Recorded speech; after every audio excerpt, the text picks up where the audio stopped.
যে কাজটি বিগত দিনে তৃণমূল সরকার শুরু করেছিল, এই বিজেপি সুন্দরভাবে তাই সেটাকে প্রাতিষ্ঠানিক রূপ দেওয়ার চেষ্টা করছে।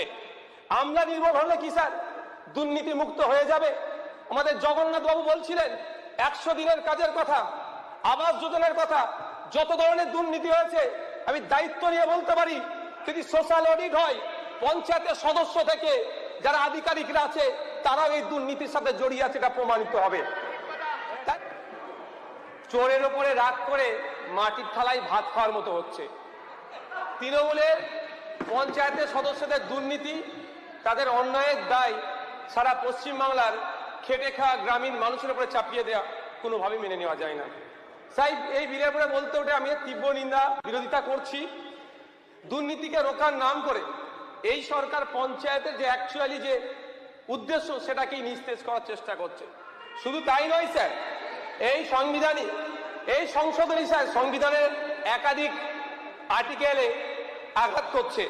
Article 40, article 40, 243A, 243B, 243C, 243D এবং 243E ও 243O কে সরাসরি আঘাত দিচ্ছে।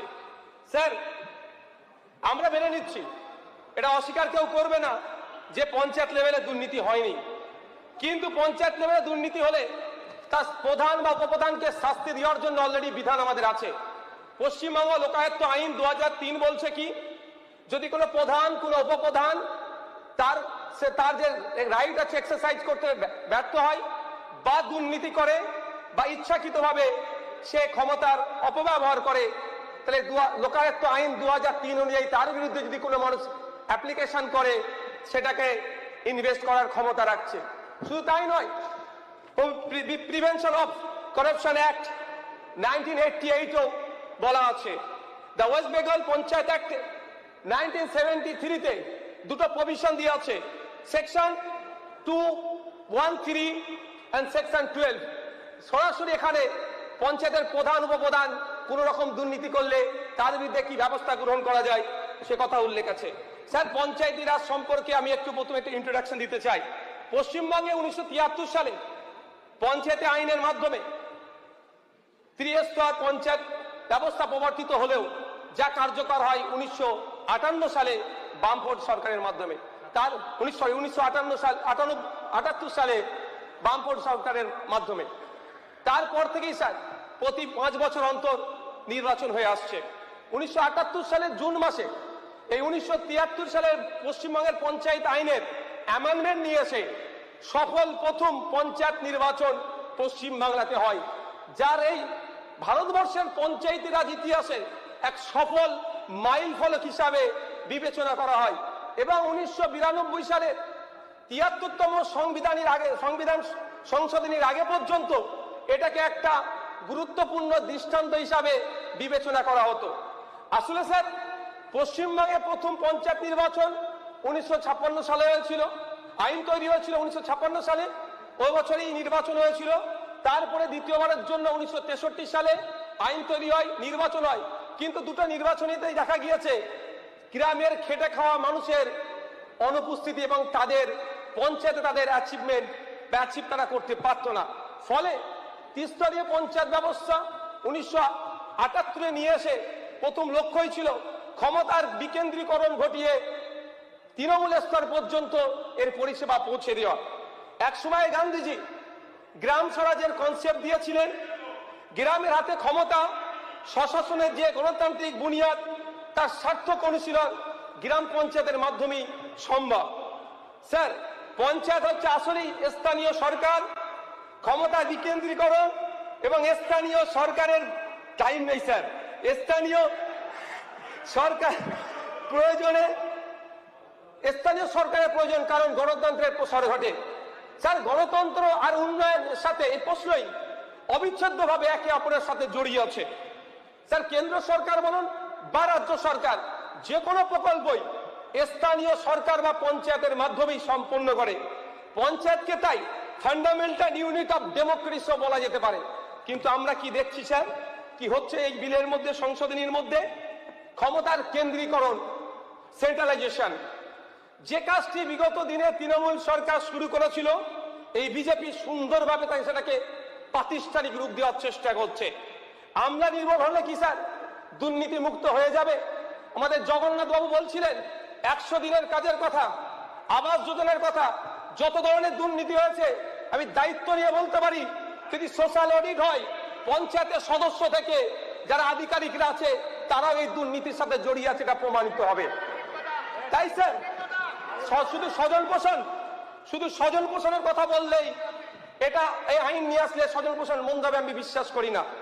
কারণ স্যার যেগুলো সংশোধন করা হচ্ছে, যেমন 16B 45 সেকশন 214 এর দ্বারাই দেখা যাচ্ছে জনগণের দ্বারা নির্বাচিত জনপ্রতিনিধির ক্ষমতা কেড়ে নেওয়া হচ্ছে, ক্ষমতা খর্ব করে প্রশাসনিক আমলাদের হাতে ক্ষমতা তুলে দেওয়া হচ্ছে।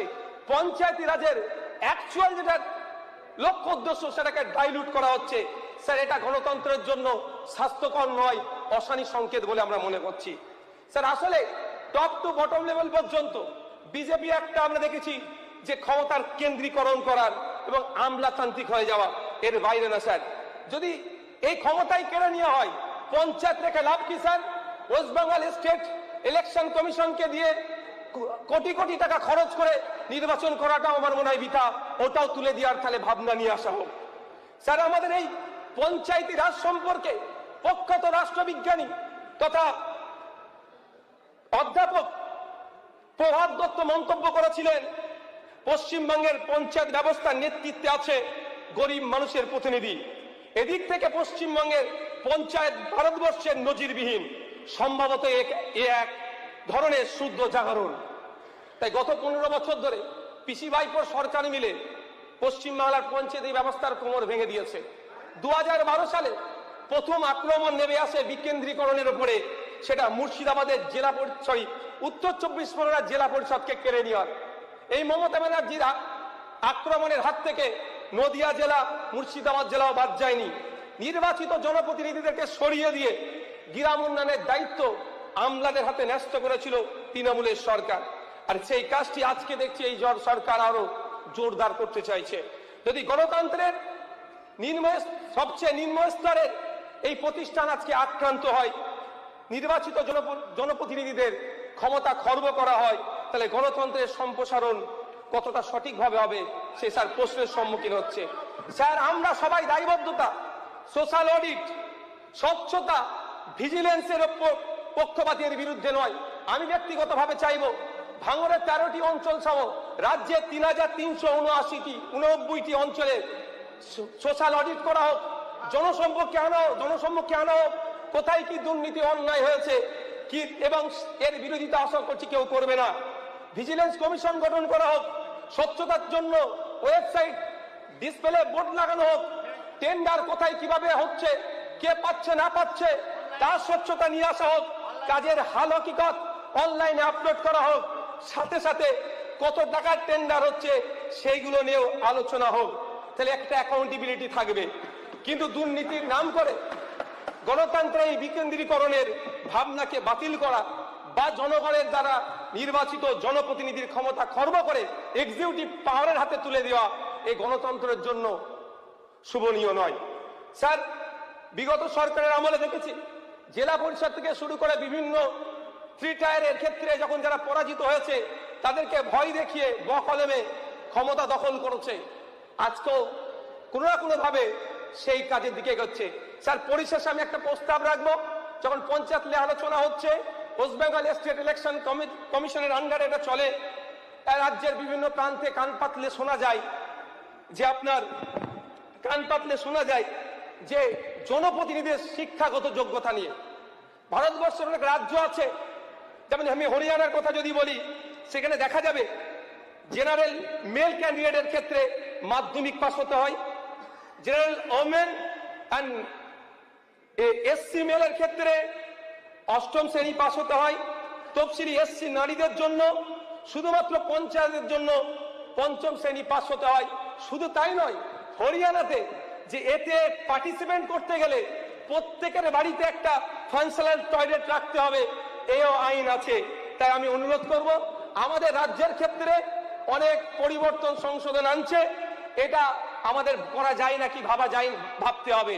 তবে হ্যাঁ, একটা স্যার সমস্যা থেকে যায়, যারা ব্যাকওয়ার্ড আছে, এসটি এসসি ওবিসি আছে, তাদের ক্ষেত্রে শিক্ষাগত যোগ্যতা নিয়ে আমার সমস্যা হয়। তার জন্য আমাদের আইন করা দরকার, হয় 10 বছর 12 বছর 15 বছর একটা পিরিয়ড দিয়ে রাখতে হবে, যে এর মধ্যে তারা এডুকেশনটা কমপ্লিট করতে হবে।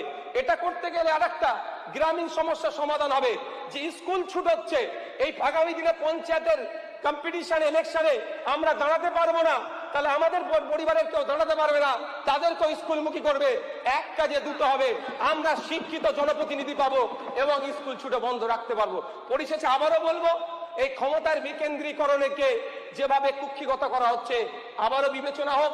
দুর্নীতি অন্যায় হয়েছে, তাদেরকে খুঁজে বার করা হোক, তাদের বিরুদ্ধে ব্যবস্থা গ্রহণ করা হোক। এখানে একটা জায়গায় বলা হচ্ছে, অদ্ভুতভাবে দেখছি, যে দল যদি চেঞ্জ করে নেয়, প্রতিনিধি যদি দল চেঞ্জ করে নেয়, তাকে কিভাবে খুঁজে পাবেন? স্যার, যদি সরকারি আধিকারিক দুর্নীতি করে গায়েব হয়ে যায়, তাকে কিভাবে খুঁজবেন?